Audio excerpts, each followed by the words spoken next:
Hi guys, I've been listening to a lot of content these days, and one of the things I came across was with the Black manosphere right now. I think it's in a bit of a crisis, and I'll tell you why. One of the things is I was worried about this, a few months ago once Kevin Samuels got really big, was that there'll be a lot more eyes on the Black manosphere and a lot more people challenging the messages. But what I did not know about, and I just found out about this maybe a couple of weeks ago, I found out about the Pookiesphere. Those guys that are really street guys, and they basically speak about things that relate to Pookies, right? And I wasn't really aware of them before. Honestly, I wasn't. It was like going down the rabbit hole to actually find them and see that there are about 4 or 5 of them. When you go and you listen to them, what you're hearing is no different than what you hear in rap songs. It's the same nonsensical life of being a permanent teenager, constantly believing that you can fight your way out of everything.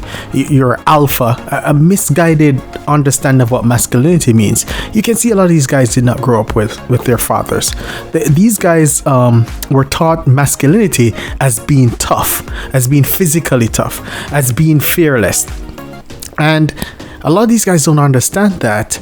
And I don't know why they don't understand that.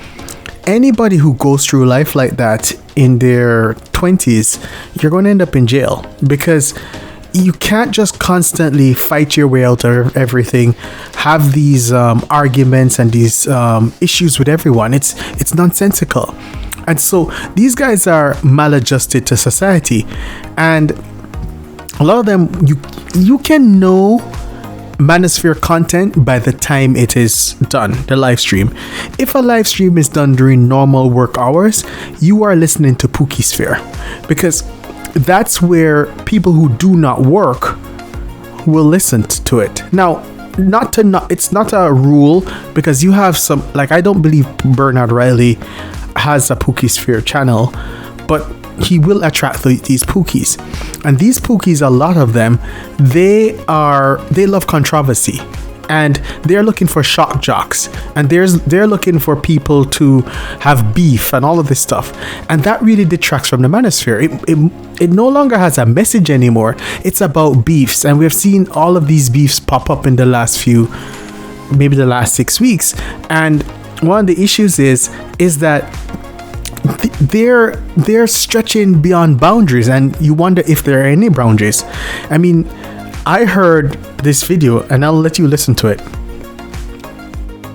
Okay, I didn't come on YouTube. I didn't come on this faking. This is why it looks so much worse on y'all, because y'all came on this bitch faking, right? I'm this, I'm that. I'm this type of guy. Come to find out, y'all either want to do what Pookie does, be a Pookie, or do the same shit Pookie does. And then I think about it like, hold up, what is the educated lame doing that's so much better than the Pookie? Neither are providing jobs, neither are building up anything. One's a bitch for the white man, well, they're both bitches for the white man. Pookie does it in the prison. These niggas go to the corporate plantation like a good little bitch and does everything they told. So either way, because nobody has any power. I was listening to this, and I said to myself, you have a Pookie basically saying that being a prisoner and working in a corporate job is equivalent. When I hear that, it shows me that there is either it's intentionally misguiding, or there is this jealousy that is happening. Because how can someone equate being in prison, meaning that you have no freedom? A judge sent you to serve a sentence, and that sentence, you cannot leave the prison. You have to follow the rules of the prison. You don't have privilege to have a phone. You don't have privileges to you don't have freedom. And you compare that to someone in a corporate job, and let's be honest, a job is a job, right? This could be a delivery man. This could be someone working in an Amazon fulfillment center, and you are equivalent. You find that to be equivalent to being in prison. That's the mindset that I believe a lot of black men use as a crutch. They stand on the corner and say that guy who is going out to work is no better than him on the corner slinging, whatever he's slinging, and that equivalency has caused us to lose generations of black men who literally are impoverished because they hold this stupid mentality. And I can tell you from as an immigrant, it happens in Canada, it happens in New York, Miami, and it happens all over. Black immigrants come in and they they get 3 jobs, 4 jobs, and before you know it, they're in the suburbs, living out in the suburbs, and they're enjoying life. And a lot of black Americans who figure this out do the same thing. But there's a set of them who still have this slave mentality, and that slave plantation mentality, you hear it in this slave plantation mentality equates having a job with being in prison. That's the problem that a lot of people don't see that is happening here. That's why the Pookiesphere fails. Let's move to the next one. Then we have, I was listening to another live stream where a man, and let's hear it because you need to hear it for yourself. First things first, bring gay bitch ass back up here. Nah, he dropped off by himself, bro. I didn't drop gay, bro. Yeah, I don't do that. Oh, that's what that nigga slid out. I grew up.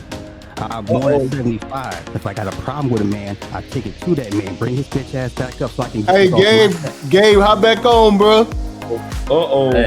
And while he's bringing his ass up, fuck him and fuck his wife.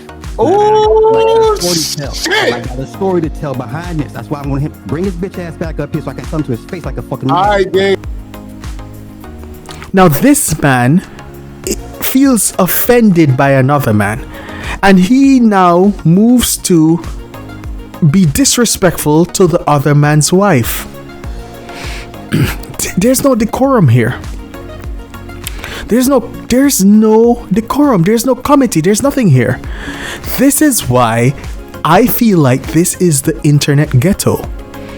This is literally the internet ghetto. And by having this internet ghetto here, this becomes a problem. Because you have situations of men talking about, I will pull up on you and all of that. This is not like, this is where I see the Pookiesphere needs to be on its own, because the Pookiesphere is actually it is perpetuating the problems that are happening in the hood. And that's why the big issue always is, that's why educated lames always move away from the hood, and that's why educated lames and educated people will move away from these folks, because these folks are, they're turning their channels into a corner where people kick it on a corner. They talk nonsense. They bring up the old slave plantation mentality, and they like controversy. And by having this corner there, and I'm one of the people that say, listen, manosphere has to be a large percentage entertainment. No one's going to listen to a lecture, but there has to be some rules, some boundaries that people don't go over. And you don't have these hosts saying stop. Sometimes it's the host saying the nonsense. And with that, what we have here is, this is no better than rap music. This is literally, rap music being spoke over a live stream for cash apps. And this is not empowerment for anyone. This is not opening the mind of anyone. This is just nonsense. And that's why my belief is that we need to move away from this. And listen, Kevin Samuels is not, I still have things to say about what he said, because I listened to his own live stream where a woman called in and says she was being celibate for 2 years and she had kids, and he said no, you're doing nonsense. You should be having sex with men. I mean, with the people you date. This is where I just don't understand that type of advice is I mean, all of this stuff is subjective, but that advice is your opinion. There's no proven fact behind it. And what you're doing is making yourself look like a fool. And when other people hear it, they're like, what the hell is this? But you know what? I'll hold that as a opinion, and I disagree with it totally. I mean, if I was dating, I mean, I'm married, so I'm not dating, but if I was dating, I would want a woman that is chaste. It doesn't matter that she has 2 children, but she can't just be going around with different men. That not for me. I mean, maybe other men like that, but that's the type of advice that sounds nonsensical. And I won't say it's equivalent to the other 2. You know, this is not equivalent to, you know, the first set of men, equating a job with being in prison, and, you know, the other guy, you know, being disparaging to another man's wife. But these are the type of weird ideas that I hear. And you know what? We need to challenge the weird ideas. I'll call Kevin's, his own subjective weird idea, but I'll call the other 2 completely wrong. Like, you can't, you know, as men, we need to be providers.